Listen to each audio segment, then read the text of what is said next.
Carly, this is Dan. Dan, this is Dean. How you doing? I'm well, Dean. How are you? I'm doing well, thanks. Hey, I'm debating on whether I should just buy 4 Fox shocks from Fox or Amazon for my truck, or if I should spend the 3 times the amount for the Commuter 2.0 on your guys' website. I was hoping to get some information on that. You are a long way apart right there, my friend. Am I now? Well, I mean, yeah, to just be putting shocks on a stock truck versus doing a commuter, that's a whole different animal. So what is it you're doing with it? Well, what's the truck? Let's start there. So it's a 2012 Ram 3500 that I strictly drive to the car wash, to the gym, and then back home. Okay. And my girlfriend complains about how rough it rides because she's got a brand new Volvo that's all fancy. Fair enough. So I want this sucker to drive as smooth as possible. I might take it off-road maybe once in a while, but, dude, I really don't care about that. Okay. And I've got 35-inch tires, and I've got a 2-inch leveling kit on it right now. Okay, I guess the point is it's kind of up to you at that point. I mean, if the truck runs you, to the gym and back, only you can decide if it's worth it to put on the commuter. Most guys that are buying that are looking for a better, softer, more controlled suspension that's geometrically correct because they spend a lot of time on the highway and they want to smooth the truck out as much as possible without investing in one of our super high-end kits. Nice. And that's really where that thing lives. If it's just a weekend truck, I mean, I can't tell you it's worthwhile or it isn't to put that on the truck, but that being said, the questions I have, the shocks themselves, do you guys literally buy the shocks from Fox and then you do work on those shocks and make them specialized for your springs? In so many ways. I mean, when we get the shocks from Fox, it doesn't work like that where we buy the shocks, we bring them in here, and then we rip them open and do all that. That's a very primitive way of doing it that is long since by the wayside. What we do is we get the shocks from Fox, we get them tuned with Schraders, or tunable with Schrader valves on them, and then we custom tune them on each individual custom tuning base. So we have, shocks for the 03 to 09, we got shocks for the 10 to 13. We take that truck, we install the kit, we tune the shocks on that truck by seat of the pants feel, and then we send them back to Fox with our valving profile. They give us a, Carly specific part number, and then we are the only ones that can order those shocks. So not each individual shock is touched by us, but yes, the valving in there is 100% proprietary to Carly, but it only applies to our kits, obviously.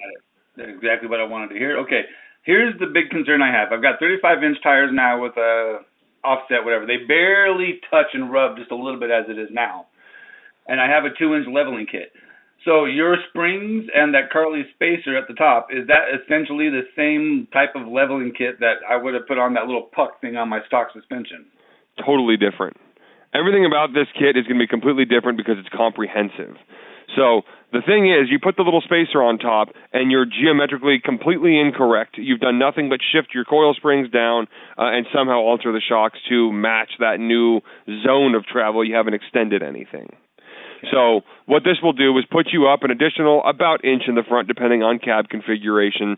But by way of overall geometry, we give you a adjustable track bar for the front. We give you, a bunch of different sway bar end link things to address your sway bar. Make sure you're not binding up your end link like you will with the kit that you've got. We give you an option for the rear, whether or not you choose to run it. And then up front, we don't include control arms because we have a couple different sets. But if you run the track bar that's included in the kit, because there's only one option for it, and then you pick the right set of control arms for you, which would be the extended ones if you're running a 35-inch tire, then, you will be completely geometry correct up front, and you will be able to run those 35-inch tires without rubbing on anything.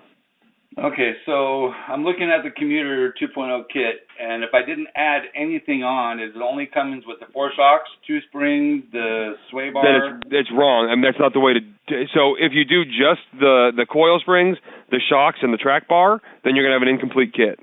You're not going to address your sway bar, which needs to be addressed.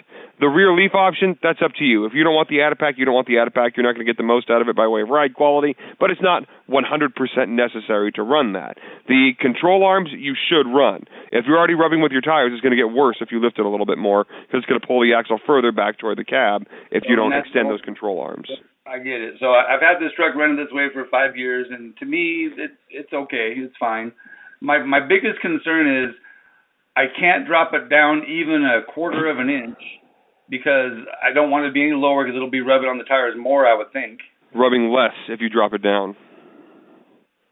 You've got a short arm forelink in the front. The more you lift it, the more the axle gets pulled back. You're probably rubbing on the corner of the cab, the back corner of the wheel well in the front.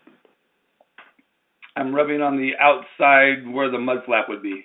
Yes, that's the back corner of the front wheel well. Okay, all right. So what you need is a set of longer control arms to shift the axle forward because you've lifted the truck. And that's what the add control arms is there. Okay, so now we're going up in price dramatically then now. So at $1,500 is where it doesn't add anything on. Then if I add the control arms, that's another $1,000. The control arms and the sway. Well, the control arms are $700, and the sway bar option is $215 for the extended end link. So you're $915 for both options. All right, so let me take a look. I'm on your website right now looking at this stuff. It's $2,450 is what you're looking at. $2,450, okay. And that's with no rear option. No, you're right. That's without even touching the back. So let's talk about that rear option. Well, hold on. Let me get the $2,450. So I've got the extended control arms. That's $700. The torsion sway bar is a different option. You need either the 10 millimeter or the 12 millimeter end links. If you're looking more on the entry level side of things, I would just get the sway bar end links. The torsion sway bar will do a bunch for ride quality, but as you said, you start climbing the expensive product pretty quick. Right. So if you're trying to keep it as cheap as possible on a weekend truck, I don't know that I'd go for the torsion sway bar. Although the torsion sway bar says it's the biggest bang for the buck for the most upgrade ride quality. I agree. I have it on my truck, and I wouldn't personally run without it. But again, we're going to get into a $3,500 leveling kit here pretty quick for you.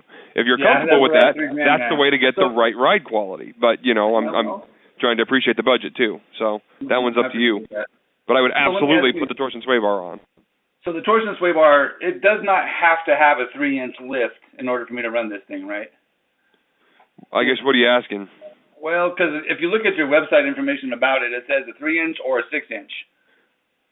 Well, I don't want any lift other than just leveling on my truck. I can't have a 3-inch lift. Pardon me? That's a 3-inch lift.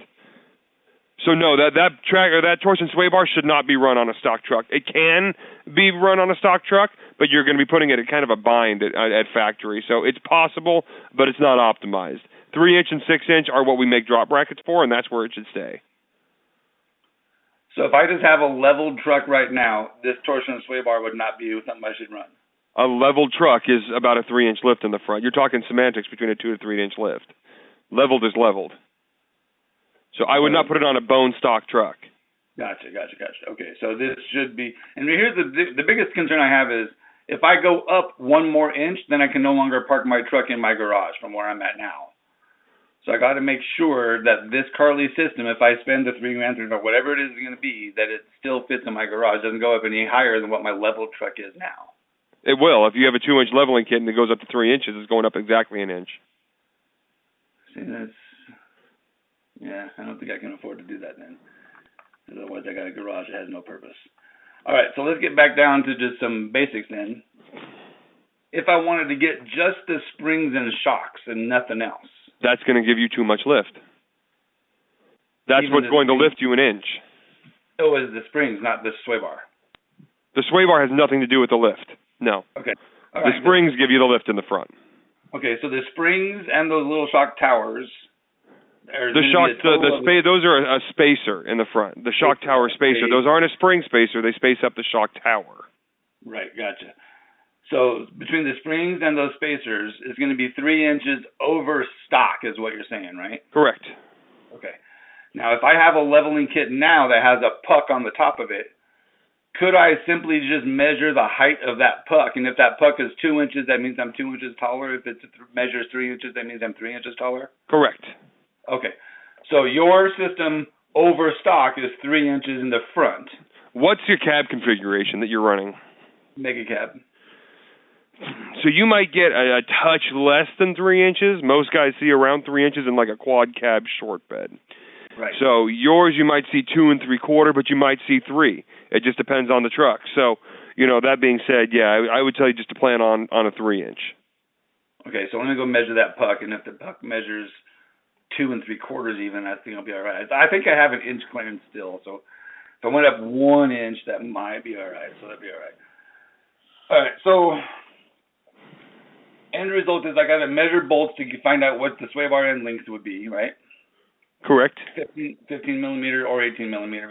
Unless you do the torsion sway bar, then like I said, the torsion sway bar replaces your end link, so you don't need to know that. But if you're planning on running just the end link itself, then yes, you will need to know that. All right, got it. So I'm going to do the torsion sway bar. Then yeah, you don't need to know. But I also don't want to spend money later down the road. So if I spend it up now, it's going to save me money later. So. Correct. All right, so I'm going to do the torsion sway bar on that commuter package. I'm going to add the control arms. So the extended control arm is all I need. I do not need the high clearance extended control arm. No, those are for a 37-inch tire. Got it, perfect. So if you're running 35s, just run the mild steel. Okay. And if I did want to go to 37s, obviously the tire itself would make my truck taller, so that I'm still screwing myself there, right? Correct. Okay. So yeah, if you can't afford to go up any more on height, then the 37s would not be a good idea. There you go. So extended control arms, I've got that check marked. I've got a 3-inch torsion sway bar, got that check marked. Now we're up to 29.35. Let's talk about the rear leaf spring option. I would be afraid to tell you to run it because that's going to lift the rear an inch. Right. So my rear right now, I've got airbags. Ew. Yeah, I mean that's they're leaf springs, but I've got the air leg for like the towing, right? So like 10,000-pound airbags. So if I want to tow heavy load, I can bring it back to level. So I don't. Yeah, I know those are just detrimental to ride quality. Yeah, tell me about it. Well, I mean that's kind of my point. I mean we don't want to be in the airbag business, but we make airbags because we know that our customers have to tow, and we offer lighter weight leaf spring options. But yeah, man, if you're running like a standard double bellow bag setup, those things basically strap your rear end to 4 to 5 inches of travel, and it's exponentially increasing spring rate at that within that 4 to 5 inches of travel. So if you're going to keep those airbags in the rear without modifying them at all to work for ride quality's sake, I would tell you you'd be wasting your money putting anything in the rear aside from shocks. Gotcha. Okay. Now let me ask you one last question, if you don't mind.